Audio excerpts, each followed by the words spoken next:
Welcome to the album ratings channel. Finally going live, baby. I've already done 30 albums. This video, we're gonna go over first an album before we really dive into any new albums. That way, you can all kind of see the journey. If you follow the Instagram, you'll notice that they're a little out of order. That's because, well, you'll see why in the next video. Disclaimer, I did hate my life and my job that I worked at when I was listening to all these. So I tried not to be biased based on my mood, but I think sometimes I a little bit was. So I'm gonna go off those ratings, but any new ratings that I do, listen to over like the course of a week and really dive deep into. That's what I was hoping this YouTube channel would get for me, is just like motivate me to kind of dig deep and really get into the nitty gritties of the album. I take recommendations from the comments of this video. Pretty much any that people recommend me when they find out I like to listen to and rate albums. Um, Sometimes people just like to randomly recommend me things, and I'm all for it. So keep them coming, but that's where I get all of my recommendations from. It's not just me picking and choosing what genres to listen to and not listen to. I do listen to the album all the way through. I start by starting at the first track, listening all the way through to the end of the track. Most of the time, I try to read articles and really read the lyrics and dive into them, because sometimes if you're doing a task while listening, sometimes you just kind of aren't really thinking about the lyrics. So I like to go based off of vibes, what stands out to me, and then upon second listen, shuffle it and just really dig deep into what the album is about. I do rate based on a mix of quality and artist. And by artist, I mean what the artist is saying. Like, I try to separate the art from the artist sometimes. Like, I thoroughly think that a bad artist can make good music. However, like, I'm not gonna name names, but there's one artist that I listened to and I was really liking up until their most recent album. And like, I just don't agree with their morals and like what they're trying to say in this album, in that album. And so therefore they just got like marked down for that. Let's get into it. The first album that I was recommended and that I listened to was Sticky Notes by Caden Cook. Original rating 8 out of 10. Um, Not much to say about this album. It's really cute. Caden Cook really is the music man. I do still agree with that. I think that I am a little biased because I do know the guy who wrote this album. He went to high school with me, and I also was good friends with his girlfriend, which is who this album's about. He's on his mission now, so good luck to them. But I really just think that especially for being 18 and having other things you're doing in life, this is not a bad place to start. Also, heart goes out to Sticky Notes and Promise Rings. I don't know, they just kind of hit different. I think it's a cute story. It's a cute, good first album. The second album is Imaginal Disc by Mandalay Bay. Hot take. I gave this album a 6.5 out of 10. Listen, I'm all for this like indie kind of majestic pop, like this free feeling, which I did like about it. However, I feel like people are acting like this is crazy and revolutionary, which upon first listen, I didn't grab that. But maybe I just haven't looked into it enough. I'd be willing to be convinced otherwise, I guess, if like someone could give me something to go off of. But based on what I saw, like, it was good. Her vocals are fabulous, and I love this kind of like magical freedom vibe she's got going for her. So that was something I particularly enjoyed. Album 3, Bringing It All Back Home by Bob Dylan. Oh, Bob Dylan. I gave it a 9 out of 10, guys. The thing that stood out to me the most, which you'll probably hear this a lot from me, is that this album would be so good live. Like, when I get to heaven and I meet the people who saw this live, like, I will need to have a 30-minute conversation with them about it, because it is that fun. It is that good.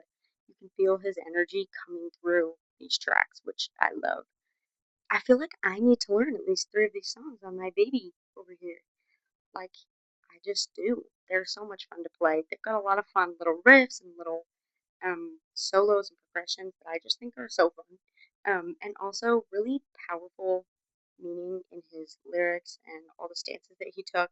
But also, like, he had a lot of fun with it. And so He was just a well-rounded artist, especially for the time, which I really liked. It was just a fun listen. It made me dance in the middle of work, even though I hated it there. So I feel like, points for that. Favorites include Maggie's Farm, just like you have to like Maggie's Farm. But also, It's Alright Ma, I'm Only Really Eating. The lyrics in that one, damn, damn, okay. Honorable mention to Bob Dylan's 115th Dream. That song's so funny. Like, I just love listening to it. I was like, absolutely yes. The person who recommended me this album, I do respect their music taste. So if you're watching this, you're welcome. Hurry Up Tomorrow by The Weeknd. I gave it an 8.8 out of 10. I really love the sound of The Weeknd and just like the vibe they give off overall, especially in this album, because while I feel like it is pretty similar to their other albums, I also just felt like it brought a little bit of something new, a little bit of something fresh, while still keep what makes him who he is. I don't listen to a lot of The Weeknd typically. I've heard their mainstream songs, but like I don't go searching for it, and this kind of made me want to. That's how I felt about it. Really good vibes, just like something that definitely kind of puts you in a good mood. Like if you're having a hard time, you just need to put headphones in both ears and just grind. Like this is a good one. This will get you feeling something. I do feel like I would feel this way about most Weekend albums. Like I don't feel like there was something specific about this album that made it so good, but rather just about the Weekend himself. It's not necessarily a bad thing though. Like I just think that the Weekend is good, and if you say you listen to the Weekend, I'm like, oh, okay, you like at least some good music. Top songs for me off this album were "Cry for Me" and "Hurry Up Tomorrow."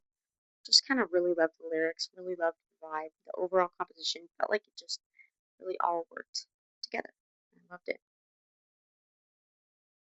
This is an album I have been excited to talk about. Let God Sort 'Em Out by Clips, Pusha T, and Malice. 9.5 out of 10. This album had the highest rating so far out of the whole five that I've listened to. I listened to it the first time all the way through, and I was like, okay, found some sick beats. And then the more I listened to it, the more I was like, whoa, I caught this beat, I caught these lyrics, so fun. POV and By the Grace of God stood out to me the first time that I listened to it, but after some re-listening, hella, the birds don't sing.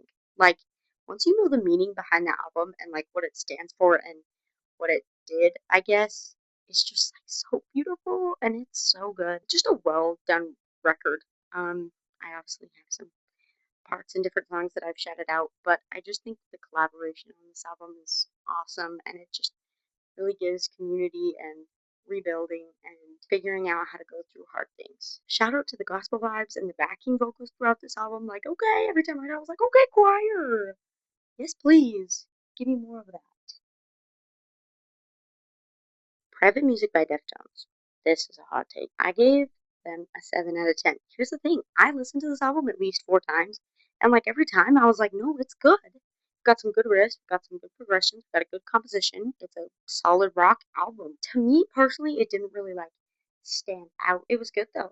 Like no hate. I'd listen to it again. Like if someone turned it on, I wouldn't be like, oh, you like Deftones? No, I'd be like, okay, I see you. Some of the songs will probably make it on my playlist at some point. They still haven't from the time I wrote that. There was none that were like, I need that. But honestly, to make a good album, I don't really think that you have to be revolutionary. You don't have to stand out and create some amazing new sound or amazing new meaning. Sometimes you just need a solid, classic, good album that you have fun writing and that you have fun singing in a genre that you like. And sometimes that's what you like to listen to. And so for that, I really enjoyed it. This is a good one. The Good Life by Make Out. I am biased because I did see them live. Live music is always better. I've never seen someone live and been like, oh, keep that to the recording. No, I love to see the energy. Artists perform live. You can just really see how much they love their music and like, just like really feel what it represents in their performance. You and the people there are the ones hearing that song in that moment, experiencing it. Not everyone gets to have that, and it's just special. Make Out.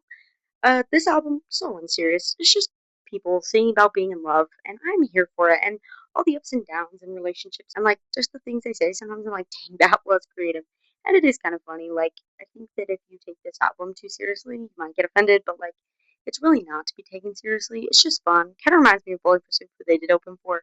just in that like unserious punk vibe. Oh, Crazy is so good. Also, come on, they made a song Salt Lake City. I mean, like, you can't hate on that. This doesn't really count in the 10 because it's not really an album, but I did get recommended Home the Single by Makeout as well, and I love that song. First 10 seconds of listening to it, boom, made it on my playlist, still listen to it. Know all the lyrics. It was super fun. Just kind of that angsty punk rock, punk pop, really emotional rock at its peak. We all yearn for it, and I know you guys like it, and I know you yearn for it. I know you guys guilty pleasure listen to Simple Plan. I know it. And Volume Verse. I'm just throwing names out. Just throwing names out. Alright, next actual album, Eternal Sunshine by Ariana Grande. Ooh, I did give it a 7.75 out of 10. I feel like that's pretty high, not to be like, I don't like mainstream, because like as you'll see in my next couple videos, there is some mainstream stuff that I like. Like this kind of pop specifically just has never been like my style necessarily. I know people who love it, love all of them. No hate. But that being said, I think that she is underrated in the music industry, and I think that she really ate with this album, and it was a good sort of goodbye album because I did read that this was kind of her like she's gonna move into acting a little bit more, and I really hope we do get more music from her. But it was a good album. Overall vibes was great. Ariana is a great vocalist. Okay, we all saw that in the movie Wicked. She was Glinda. She's just very girl boss. She's a queen. She is one of the strongest people just based on all the hate and all the stuff that she gets and all the awards that she gets gypped on. Like, she just keeps going, and I love that about her. She's truly inspirational.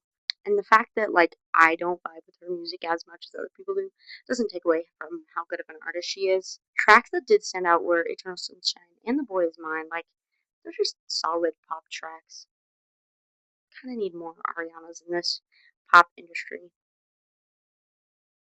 Alright, the last album we're going to talk about.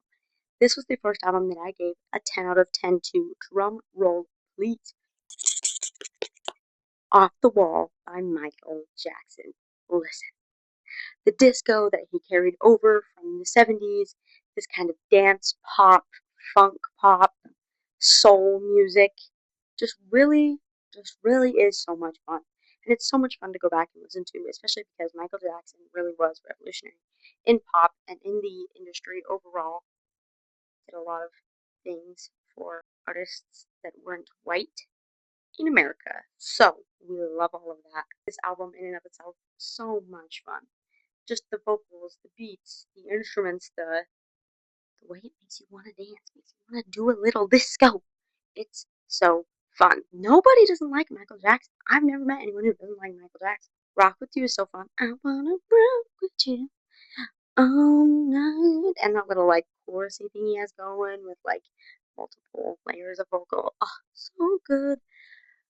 Working Day and Night. Oh, so fun. And Girlfriend and Burn This Disco Out, guys. I listened to it and I was like, absolutely. Put this on my playlist. Make me listen to it again. You really should go listen to Off the Wall by Michael Jackson because you just won't regret it. Like, it's so fun. Good music, you know? Like, it's funk, it's soul, but it's pop, and I love it. Love it, love it, love it. Great album to finish this first 10 on a. Congratulations. If you stayed till the end of this video, you're probably my mom or someone I sent the link to. But either way, I love you. Thank you to everyone who has recommended me albums in the past.